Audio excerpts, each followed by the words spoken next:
আরও কি হবে? মুসলিমরা কনস্ট্যান্টিনোপল আবার জয় করবে। এই কনস্ট্যান্টিনোপলের মধ্যে ফিতনা দেখা দিবে অচিরেই, মুসলিমরা ওইটা আবার দখল করবে ইনশাআল্লাহ তাআলা। আরও কি হবে? বললাম ভূমিকম্পের বছরগুলো আসবে সামনে, এবং মুতায়নুন শাদীদ, মহামারীও আসবে। আরও কি? বড় বড় 3টা ভূমিকম্প বাকি আছে এখনো। আগে বলেছি লেকচারে, একটা পৃথিবীর পূর্বে, একটা পশ্চিমে, একটা মাঝখানে। এগুলো এখনো বাকি আছে। বিশ্বে অনেক কিছু হওয়া এখনো বাকি আছে। এখন যা দেখছি এগুলোই স্বপ্ন, এগুলো চলে যাবে। সময় কি হবে? চলে যাবে। আরও নতুন সময় আসবে ইনশাআল্লাহ তাআলা। আমাদের দায়িত্ব কি? আমাদের দায়িত্ব পরিস্থিতি বুঝে দিন ধরে রাখা, আমল করা এবং মানুষকে দিনের দিকে আহ্বান করা। আমরা যদি দায়িত্ব পালন না করি তাহলে কি হবে? আল্লাহ পাক আমাদেরকে সরিয়ে দিয়ে নতুন কওম নিয়ে আসবে। আল্লাহ পাক সূরা মুহাম্মাদে বলেছেন, ওয়া ইন তাতাওয়াল্লাউ, তোমরা যদি মুখ ফিরিয়ে নাও, ইয়াস্তাবদিল কওমান গায়রাকুম, আল্লাহ পাক নতুন কওমকে তোমাদের জায়গায় স্থলাভিষিক্ত করবেন। সুম্মা লা ইয়াকুনু আমসালাকুম, তারা তোমাদের মতো হবে না, মানে আমাদের মতো অপদার্থ হবে না। উম্মার বিজয়ের শর্ত কি? আল্লাহ সূরা মুহাম্মাদই বলেছেন, ইন তানসুরুল্লাহা ইয়ানসুরুকুম, তোমরা আল্লাহর দ্বীনকে সাহায্য করো তবেই আল্লাহ তোমাদেরকে সাহায্য করবে। ওয়া ইউসাব্বিত আকদামাকুম, তোমাদের পা আল্লাহ দৃঢ় করে রাখবেন। আমরা আল্লাহকে সাহায্য না করলে আল্লাহ পাক আমাদেরকে সাহায্য করবেন না। সিম্পল। আল্লাহ পাক সূরা রাদের মধ্যে বলছেন, ইন্নাল্লাহা লা ইউগাইয়িরু মা বিকওমিন হাত্তা ইউগাইয়িরু মা বিআনফুসিহিম, আল্লাহ পাক কোনো কওমের অবস্থা ততক্ষণ পরিবর্তন করেন না যতক্ষণ না সেই কওম তার নিজের অবস্থার পরিবর্তনের চেষ্টা করে। তাহলে আমাদের পরিবর্তন কেন হচ্ছে না? কারণ আমরা নামাজ ছেড়ে দিয়েছি। 90% মুসলিমের দেশে কত পার্সেন্ট নামাজ পড়ে চিন্তা করে দেখবেন। আমরা কোরআন ছেড়ে দিয়েছি। 90% মুসলিমের দেশে কত পার্সেন্ট বিশুদ্ধ করে কোরআন তেলাওয়াত করতে পারে একটু খোঁজ নিয়ে দেখবেন। কোরআন শুমারি করে দেখেন, নামাজ শুমারি করে দেখেন, তাহলে বুঝতে পারবেন। আর যারা কোরআন পড়তে জানে তাদের মধ্যে কত পার্সেন্ট কোরআনের অর্থটা বোঝে, এটা আরও বড় বিষয়। তারপরে আবার কারা মেনে চলে, এটা আরও বড় বিষয়। আর আমরা কতজন মানুষ দিন ইসলামকে সামগ্রিক দিন হিসেবে মানি, এটাও একটা বড় বিষয়। আমরা মানি ঠিকই, আংশিক। যেমন ইবাদত বন্দেগীর জীবনে মুসলমান, অর্থনৈতিক জীবনে গিয়ে আবার সুদখোর, এমন না বিষয়টা? এমন হয় না বিষয়টা? ইবাদত বন্দেগীর জীবনে আমি পাক্কা মুসলিম, কপালে সেজদার দাগ আছে মাশাআল্লাহ, দাড়ি টুপিও আছে মাশাআল্লাহ, কিন্তু ব্যবসায় গিয়ে মাপে কম দিচ্ছি না, ব্যবসায় গিয়ে আমি হারাম ভেজাল দিচ্ছি কিনা, এরকম হচ্ছে কিনা? হচ্ছে। কিন্তু সে কিন্তু মুসলিম এবং নামাজও পড়ে। তা আমাদের সমস্যা ভাই এখানেই।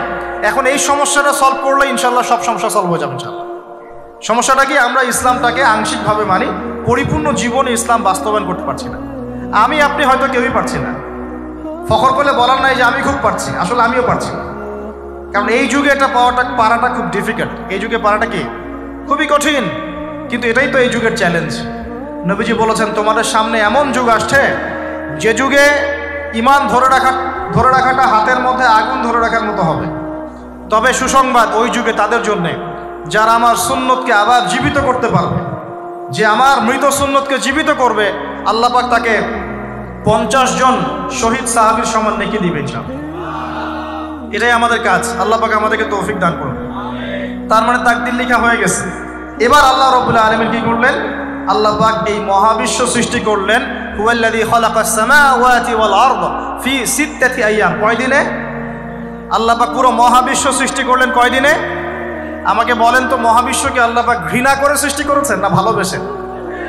তাহলে আল্লাহ পাক কি ভালোবাসার সত্তা নয়? আল্লাহ রাব্বুল আলামিন কি ভালোবাসেন না? আল্লাহ পাকের একটা নামই হচ্ছে গফুর আল ওয়াদুদ, ওয়া হুয়াল গফুরুল ওয়াদুদ। আল্লাহ পাক হচ্ছেন ক্ষমাশীল, পরম ক্ষমাশীল এবং প্রেমময়। আল্লাহ পাক তার নাম দিয়েছেন আল ওয়াদুদ, মানে প্রেমময়। আল্লাহ পাক ভালোবাসেন কি না? তাহলে এই পুরো মহাবিশ্ব সৃষ্টি করে আল্লাহ পাক কি মহাবিশ্বের মধ্যে ভালোবাসা ছড়িয়ে দেন নাই? আল্লাহ রাব্বুল আলামিন 6 দিনে মহাবিশ্ব সৃষ্টি করে মহাবিশ্বের সব জায়গায় যার যার কাজ তাকে বুঝিয়ে দিলেন।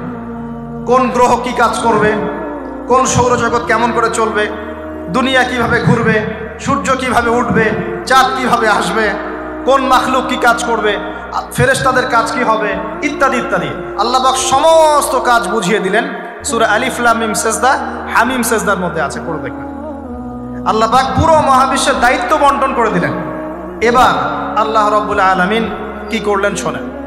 আল্লাহ রাব্বুল আলামিন বলছেন, এই পুরো মাখলুক কায়নাত সৃষ্টি করার পর আল্লাহ পাক তার রহমতকে 100 ভাগে ভাগ করলেন। কত ভাগে? আল্লাহ পাকের দয়া, রহমত, ভালোবাসাকে 100 ভাগে ভাগ করলেন। ভাগ করে 1 ভাগ, মাত্র 1 ভাগ আল্লাহ পাক পুরো মহাবিশ্বে ছড়িয়ে দিলেন, বলেন সুবহানাল্লাহ। বাকি 99 ভাগ রহমত আল্লাহ পাক তার কাছে রাখলেন। এই 1 ভাগ ভালোবাসার কারণেই, এই যে সন্তান কান্না করলে মায়ের বুক ফেটে যায়, সন্তান অসুস্থ হলে বাবার বুক ফেটে যায়, যেই বাবা সহজে চোখের পানি কাউকে দেখায় না, সেই বাবা জায়নামাজে দাঁড়িয়ে চোখের পানি ছাড়তে থাকে। এই 1 ভাগ রহমতের কারণে আমরা দেখি যে রাস্তার কুকুর পর্যন্ত তার বাচ্চাকে চাটে, আদর করে, মহব্বত করে। এই 1 ভাগ রহমতের কারণে আমরা আমাদের স্ত্রীদেরকে মহব্বত করি, স্ত্রীকে সুখে রাখার জন্য জীবনটা পর্যন্ত বিলিয়ে দেয়। সকাল থেকে রাত পর্যন্ত কোনো কোনো ক্ষেত্রে হারাম পথে যেতেও দ্বিধা করি না, স্ত্রী সন্তান সুখে থাক এই আশায়, তাই না ভাই? এই 1 ভাগ রহমতের কারণে গাভী দেখবেন, গাভী তার বাচ্চাকে প্রসবের পর চাটে, গাটা চেটে পরিষ্কার করে দেয়। এই 1 ভাগ রহমতে পুরো কায়নাত টিকে আছে। আর নবী সাল্লাল্লাহু আলাইহি ওয়াসাল্লাম বলছেন বাকি 99% রহমত আল্লাহ পাক তার কাছে রেখেছেন। এই রহমত এবং ভালোবাসা দিয়ে আল্লাহ পাক কিয়ামতের মাঠে মানুষকে মাফ করবে ইনশাআল্লাহ। তার মানে বলেন আল্লাহু আকবার। তার মানে আমরা আশা করতে পারি ইনশাআল্লাহ তাআলা আমরা আল্লাহর জান্নাত পাবো ইনশাআল্লাহ। পাবো কি না? শুধু একটা কাজ যদি উম্মত করতে পারে জান্নাত পাবে। বলে দেব কোনটা? অনেক কাজই আছে, কিন্তু স্পেশাল একটা কাজ, একটা। আল্লাহ রাব্বুল আলামিন মেরাজের রাতে তার নবীকে উঠিয়ে নিয়েছিলেন, উঠিয়ে নিয়ে কাছে নিয়ে আসছেন, একদম কাছে, আর যে আরশের কাছাকাছি। নবী সাল্লাল্লাহু আলাইহি ওয়াসাল্লাম বলছেন ওই সময় তার উপর 3টা স্পেশাল ওহী করা হয়েছে। কয়টা? 3টা। একটা হচ্ছে 50 ওয়াক্ত নামাজ। কত ওয়াক্ত? এটা কমতে কমতে কমতে কত ওয়াক্ত হয়েছে? 5। 5কেও কমানোর জন্য কোন নবী বলছিলেন? মুসা আলাইহিস সালাম বলছেন 5ও পারবে না, কমাই নিয়ে আসেন। 5ও যে পারবে না, মুসা আলাইহিস সালাম কেমন করে জানলেন? তার উম্মত 2 ওয়াক্ত নামাজ ফরজ। কয় ওয়াক্ত নামাজ ফরজ ছিল? ওই 2 ওয়াক্ত তার আদায় করতে পারে নাই। এই অভিজ্ঞতা থেকে তিনি বলেছেন যে আপনার উম্মত 5 ওয়াক্ত পারবে না। সত্যি না মিথ্যা কথাটা? আসলেই কি উম্মত 5 ওয়াক্ত নামাজ পড়তে পারছে? আচ্ছা, যাই হোক, আল্লাহ পাক আমাদেরকে পড়ার তৌফিক দান করুন। দ্বিতীয় ওহী হচ্ছে সূরা বাকারার শেষের 3টা আয়াত। কয় আয়াত? সূরা বাকারার শেষের 3 আয়াত ওহী করেছেন কে? আল্লাহ রাব্বুল আলামিন।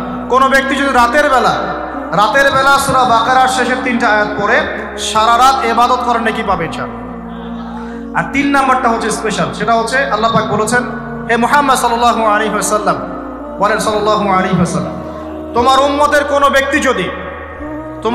কোনো ব্যক্তি যদি আসমান জমিনের সমান গুনাহ নিয়ে আমার সামনে দাঁড়ায়, আসমান জমিন সমান গুনাহ নিয়ে আমার সামনে দাঁড়ায়, কিন্তু আমার সাথে শিরকের পাপ নাই, আমার সাথে কোনো শিরকের পাপ করে নাই, ইনশাআল্লাহ আমি আল্লাহ তার সামনে আসমান জমিন সমান ক্ষমা নিয়ে হাজির হব ইনশাআল্লাহ। তার মানে আমরা যদি ইনশাআল্লাহ তাআলা শিরকের পাপ থেকে দূরে থাকতে পারি, ইনশাআল্লাহ আশা করা যায় আমরা আল্লাহর সন্তুষ্টি পাবো ইনশাআল্লাহ। এরপর আল্লাহ রাব্বুল আলামিন কি করলেন? আল্লাহ রাব্বুল আলামিন পুরো মহাবিশ্ব সৃষ্টি করে সব দায়িত্ব ভাগ করে দিলেন। ভাগ করে দেওয়ার পরে আল্লাহ পাক জান্নাত জাহান্নাম সৃষ্টি করেছেন কিনা? আচ্ছা, জান্নাত এবং জাহান্নাম কার কার জন্য সৃষ্টি করেছেন বলেন? জিন আর মানুষ। আচ্ছা, এখন জান্নাতের চেয়ে কি শান্তির কোনো জায়গা আছে? আচ্ছা, এই জান্নাত কার জন্য সৃষ্টি করেছেন? জিন আর মানুষ। আচ্ছা, তাহলে আল্লাহ পাক মানব জাতিকে ভালোবাসেন কিনা? ভালোবাসেন কিনা? আপনি যখন কাউকে ভালোবাসবেন তাকে সবচেয়ে সুন্দর গিফট দিতে চাইবেন কিনা? তার জন্য সবচেয়ে ভালোটা কিনতে চাইবেন কিনা? আল্লাহ পাক জান্নাত তৈরি করেছেন কাদের জন্য? আমাদের জন্য। তার মানে আল্লাহ পাক আমাদেরকে ভালোবাসেন কিনা? অবশ্যই বাসেন। আল্লাহ রাব্বুল আলামিন জাহান্নামও তো সৃষ্টি করেছেন। এখন যদি বলি যে তাহলে আল্লাহ পাক কি আমাদেরকে ভালোবাসেন না, জাহান্নামে কিভাবে দিবেন? উত্তরটা কি হবে তাহলে? উত্তর হচ্ছে এই যে যদি আল্লাহ না করুক কোনো ব্যক্তি জাহান্নামে যায়, তাহলে বুঝতে হবে সেই ব্যক্তি জাহান্নামে যাওয়ার যোগ্য ছিল বলেই জাহান্নামে গিয়েছে। কথা কি বুঝতে পারছেন? আর যদি কোনো ব্যক্তি জান্নাতে যায়, তাহলে বুঝতে হবে সেই ব্যক্তির উপর আল্লাহ পাক দয়া করেছেন বলেই সে জান্নাতে গিয়েছে। মানুষ তার আমল দিয়ে জান্নাতে যেতে পারবে না, আল্লাহর দয়া অনুগ্রহ দিয়ে জান্নাতে যাবে ইনশাআল্লাহ। আল্লাহ পাক আমাদের সবাইকে সেই দয়া অর্জন করার তৌফিক দান করুন। সামনে রহমত পাওয়ার একটা সুবর্ণ সুযোগ আসছে, সেটা হলো রমজান মাস। কি মাস? রমজান মাস। আমরা দোয়া করি আল্লাহ পাক আমাদের সবাইকে সুস্থতার সাথে রমজানের সবগুলো রোজা রাখার তৌফিক দান করুন।